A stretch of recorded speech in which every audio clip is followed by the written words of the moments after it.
Revoke? Grabe. Ikaw yung okay na. Halika dito tayo sa maliwanag.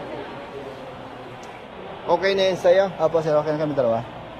For release na po ng lisensya. For release? Opo, sir. Brother Matt, ito yung mahigit 1 taon walang hanap buhay. Na-revoke ang lisensya dahil sa demerit system.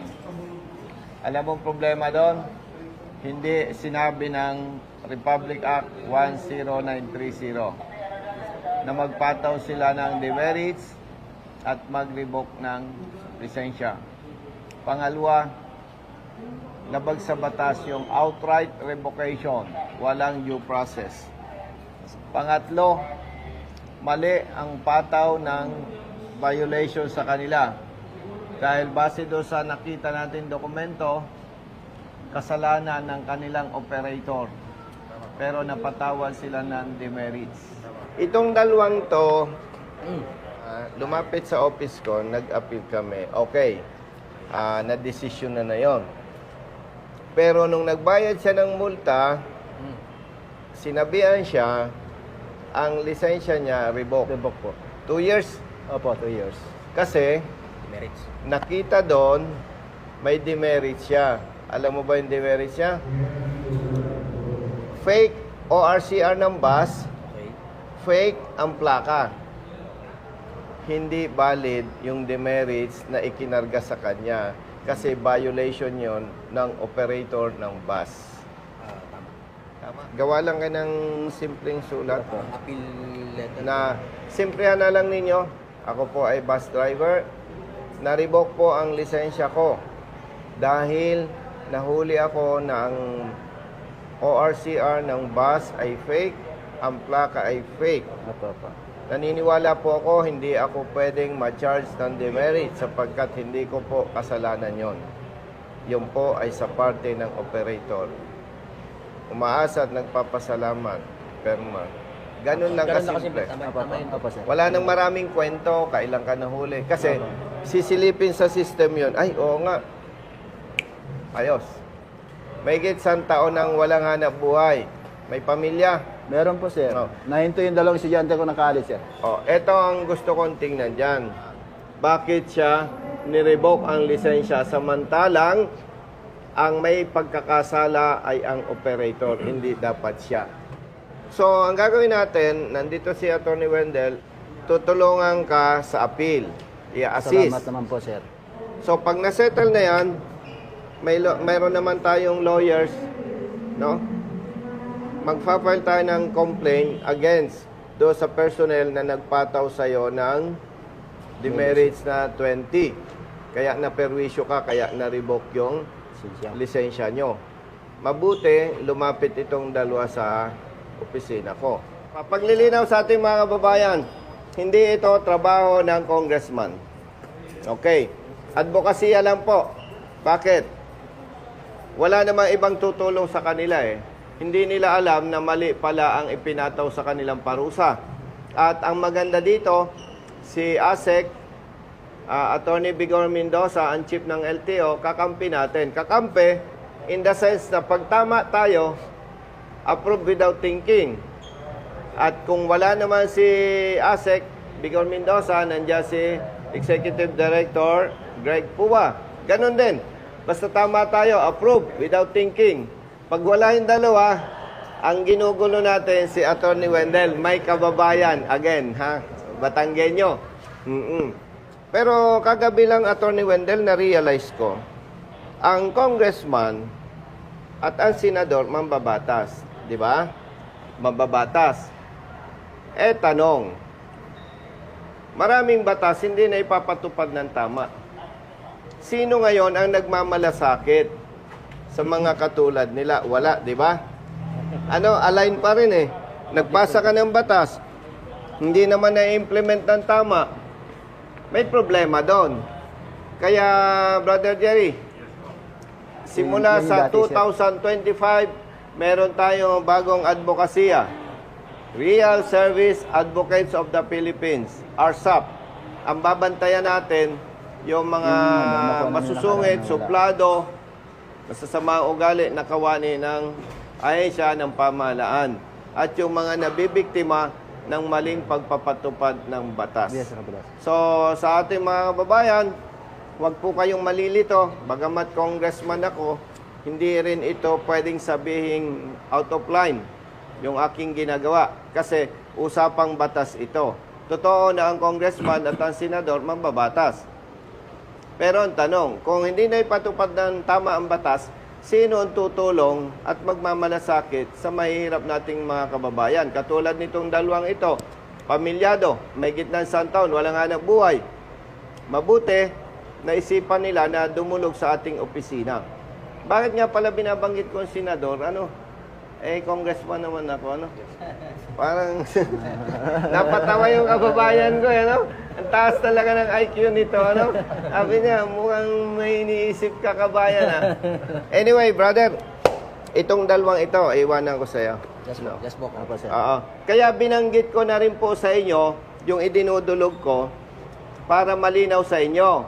Sa mga kababayan natin na na-revoke ang lisensya dahil sa demerits, dumulog po kayo sa aming opisina at may kakampi tayo, si Attorney Wendell, Attorney Greg Pua, and ASEC Bigor Mendoza.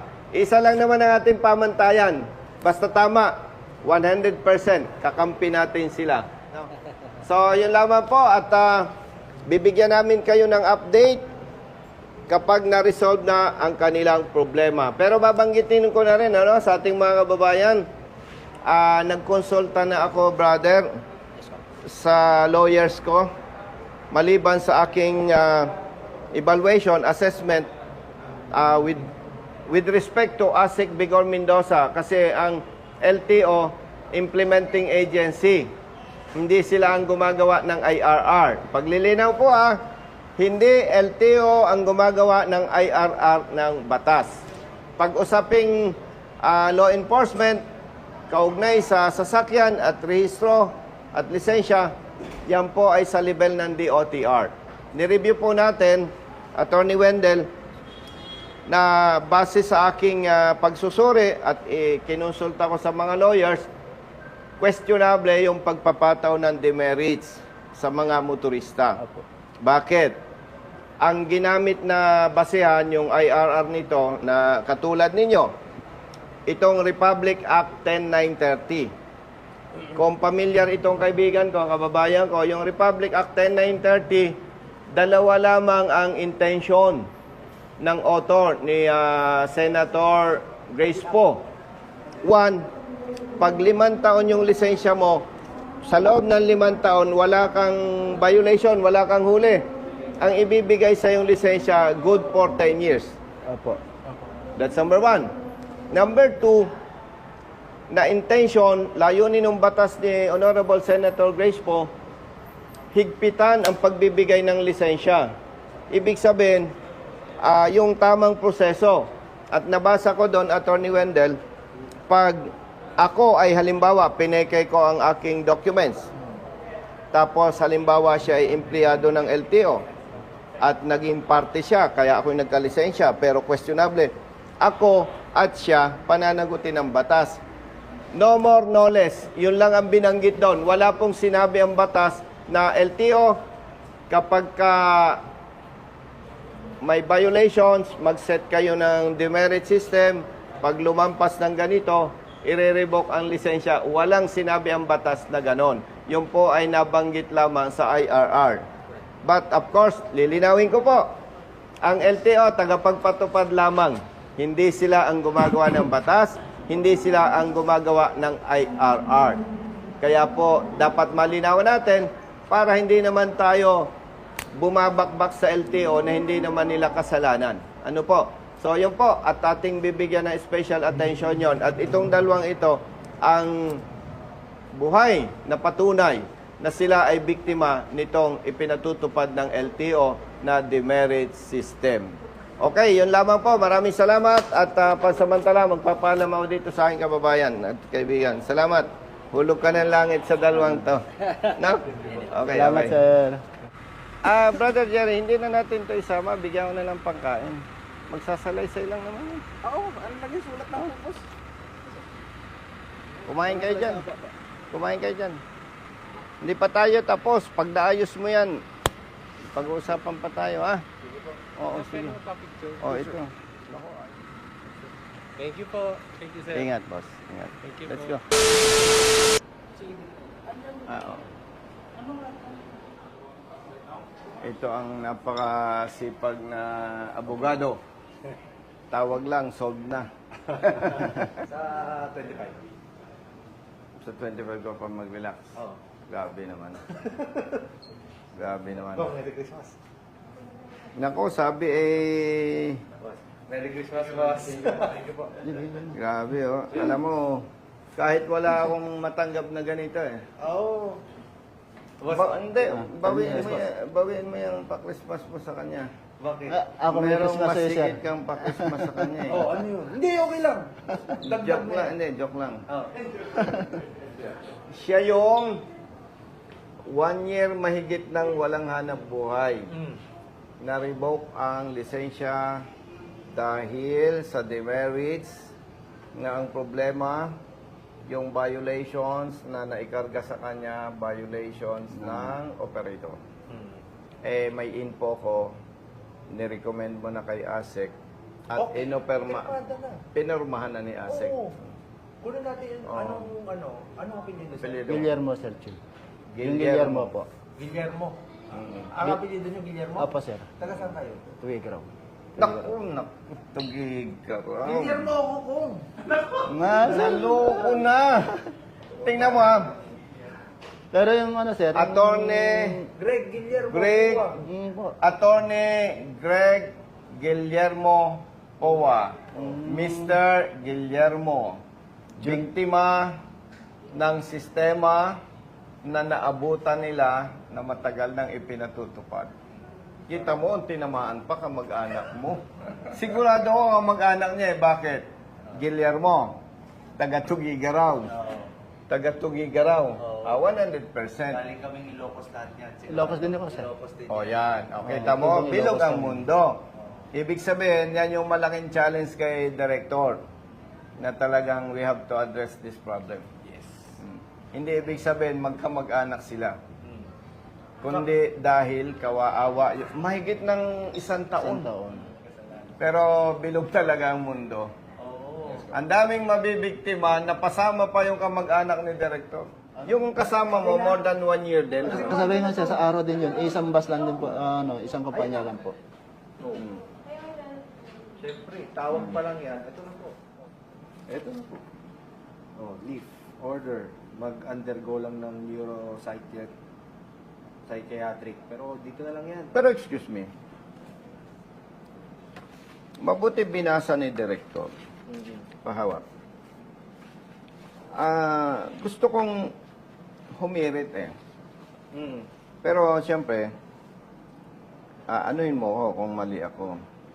Siya ay 1 year nang naperwisyo, Mm. pati pamilya niya. Mm. Okay? Tapos may another requirement na naman siya. It involves time and money. Yes po. Parang pasensya, ha? Mm. Parang kasobrahan. Siguro, for purposes of matiyak na nasa normal Mm. condition pa rin yung kanyang pag-iisip, Mm. ang pwede lang gawin siguro natin, alika, psychologist, paki-assess mo nga itong tao na ito kung nasa normal pang pag-iisip nito, baka yung mahigit 1 taon niyang walang hanap buhay, pamilyado, baka naapektuhan yung pag-iisip niya. So, ang punto ko dito, Director, with all due respect, Yes po. pagkaanin naman natin, Sige. baka makapag-invite kayo ng psychologist na i-assess to, mag-usap dito. Dito sa clinic natin. Kasi sa baba rin naman. Pang-assist na naman. Para hindi na siya gagastos, shortcut na. Yes po. Yes po. Okay ba yon? Oo. Oo. Kasi hindi ko pwedeng kontrahin ng LTO Oo. na hindi siya mag-undergo ng neuropsychiatric assessment. Kasi pwedeng sa 1 year niyang walang hanap buhay, pamilyado, baka naapektuhan yung Yung kanyang dalawa moral. na sir, standby. Yung Di ba? nag-aral. Oo.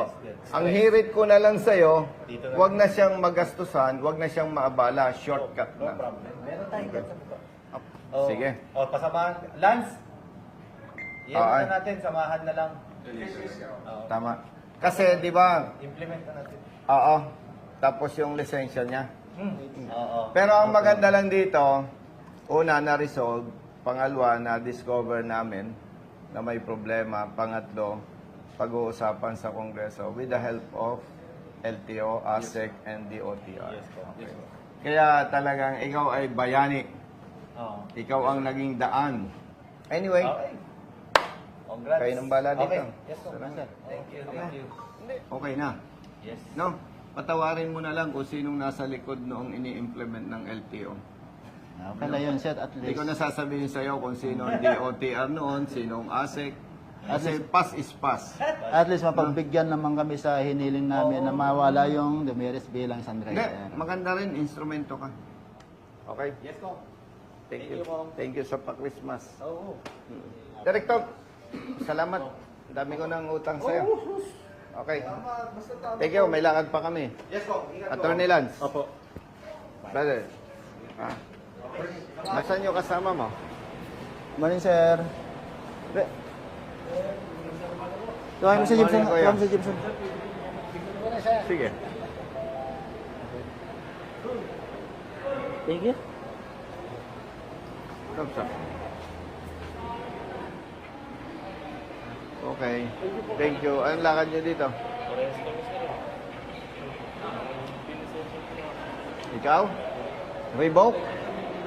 Grabe. Ikaw yung okay na. Halika, dito tayo sa maliwanag. Okay na yun sa'yo? Opo sir, okay na kami dalawa. For release na po ng lisensya. For release? Opo sir. Brother Matt, ito yung mahigit 1 taon walang hanap buhay. Na-revoke ang lisensya dahil sa demerit system. Alam mo ang problema doon? Hindi sinabi ng Republic Act 10930 na magpataw sila ng demerits at mag-revoke ng lisensya. Pangalawa, labag sa batas yung outright revocation, walang due process.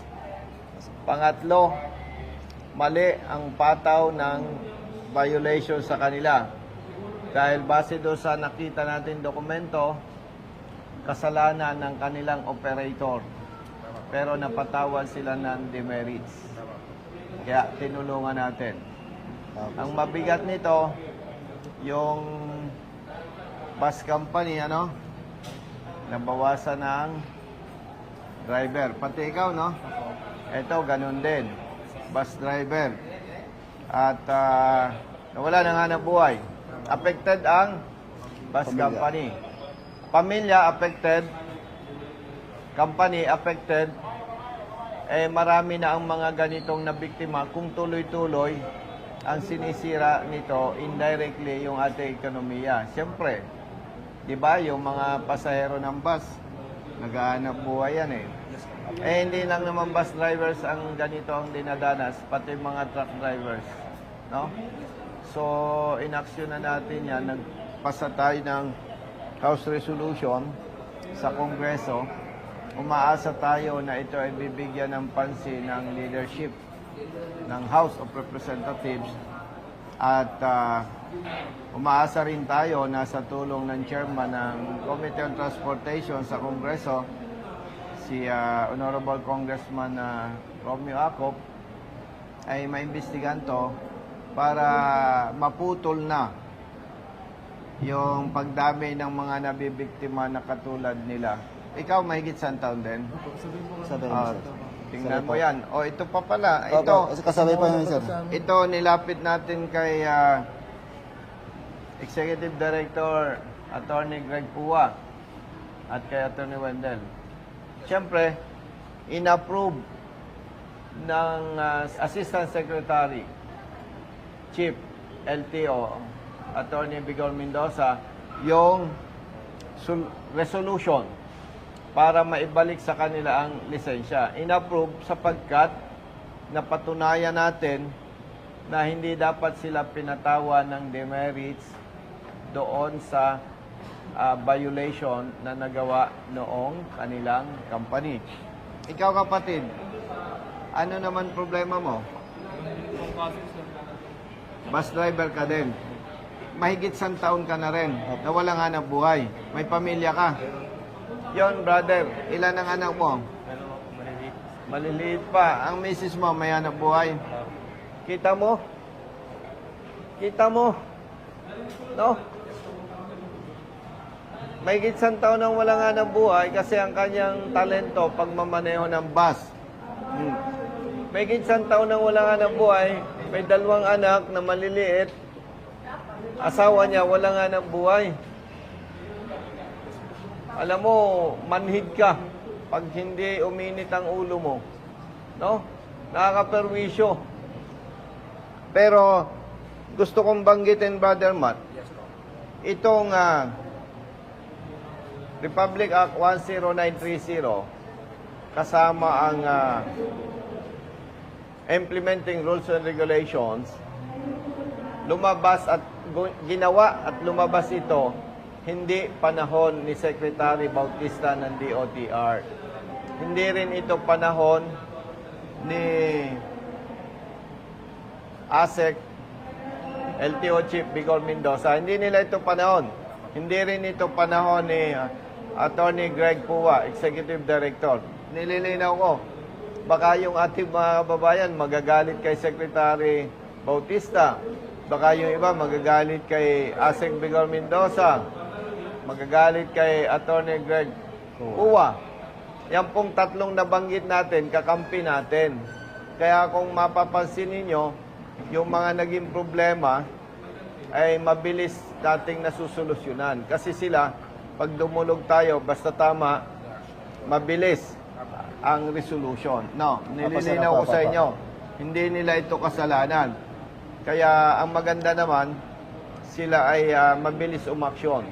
At babanggitin ko na rin sa inyo at sa iba pang mga kababayan natin na na-revoke ang lisensya na kung papansinin natin, labag sa batas at hindi makatarungan. Bakit hindi makatarungan? Ha? Pinagmumulta na ng malaking halaga sa bawat violation, ire-revoke pa ang lisensya.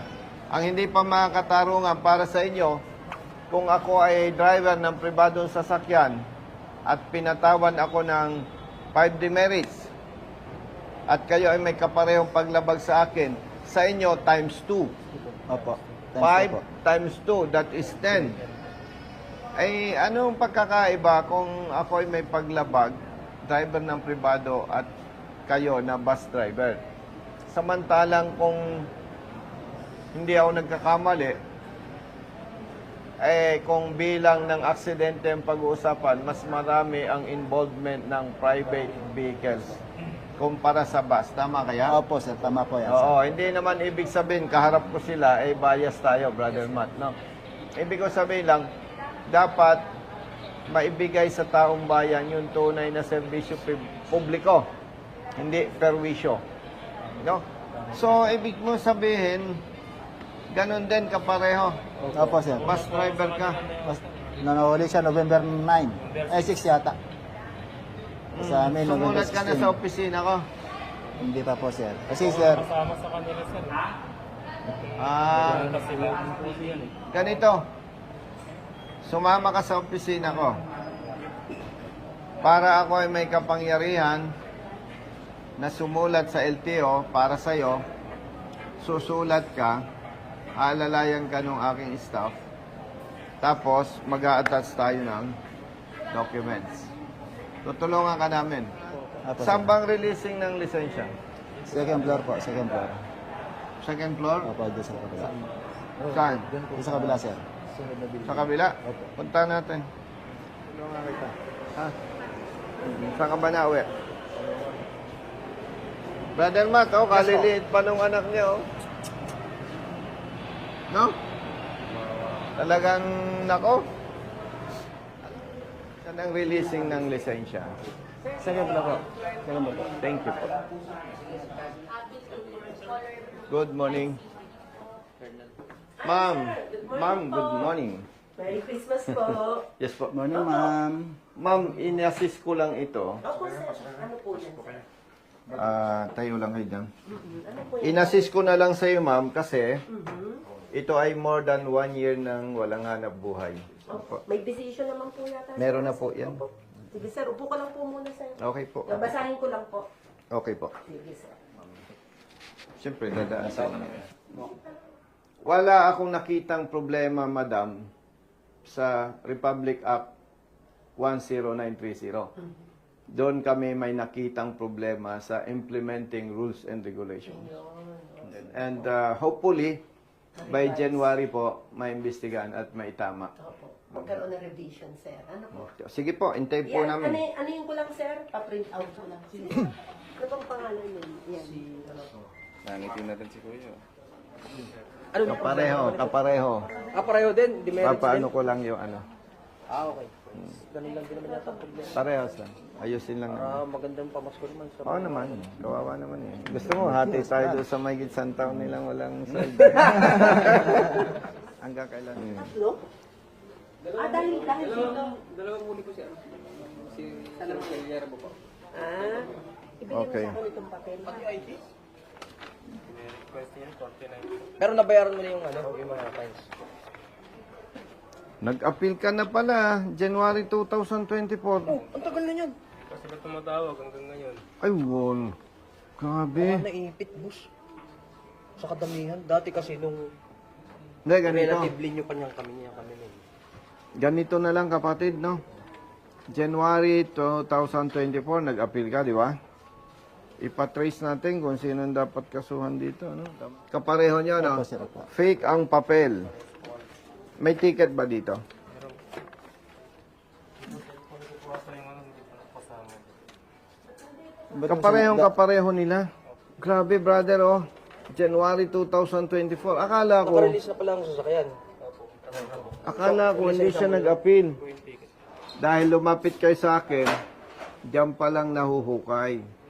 Siyempre, pag lumapit sa office ko, evaluate ko. Pag nakita kong tama sila, lalapit ako sa inyo. Okay? Pamilyado, dalawang anak naman. Ipakita mo yung picture ng anak mo para si Attorney Wendell ay lalong maawa sa'yo. Dalawang maliit na bata, asawa niya, walang hanap buhay. Parang gusto ko nang gawin agad. Ngayon ay Miyerkules. Huhulaan ko yan bago mag-Biyernes release yan. Galing. Salali sa inyo, attorney. Salamat sa iyo, Attorney Wendell. Kasi alam mo ang gagawin na yan, hindi ko alam kung tama ako, brother. Titingnan ni attorney yung documents. Pag nakita niya, kamukha nung kaso nung dalawa. Ay mga papalitan lang yan. Alam mo. Yeah. Alam mo ba't alam ko? Sinong estudyante hindi nangopya nung nag-aaral pa? Di ba? Sanay tayo mangopya. Di ba? Ang iniiwasan ko lang talagang makopya yung pangalan ng katabi ko. Kalokohan eh. Gagayahin. Hindi. Tsaka in your case, enforcement kayo. Hindi nyo pwedeng questionin. Di ba? Kaya na rin namin, sabihin sa amin, Hindi. yung proper enforcement yan. Hindi. Tsaka wala kayo sa position para questionin. No? Kaya tulungan mo. Sige, brother. Action na natin yan. Brother, alika. Si Attorney Wendell, hindi na yan mag-break time sa lunch. Kasi nung makita yung dalawang anak mo, awang-awa siya sa'yo. Sa labang ka. Older, 2 years older si madam sa akin, ano? No? Di ba? Hindi man halata. Sipag mo eh. Oh, sir, ikaw din. Masipag ka din. Sige, Salamat po, kayo, ma'am. Kunwari Merry lang Christmas po. ako. Salamat po. Salamat po, Oh, ma'am. gasan. Kayo. Ito po, sir. Oh, yan. Ayan na. Ma'am, eto na. Kompleto na ang ngiti Opo, mo. sir. Oh, Fully na po, ikaw. sir. After 1 year ko. After 1 year na walang hanap buhay. Okay? O sige, pasalamat kayo kay ma'am. Thank you, ma'am. Merry Christmas po. Ma'am, dito ka sa tabi namin. Hawakan niyo yung lisensya niya.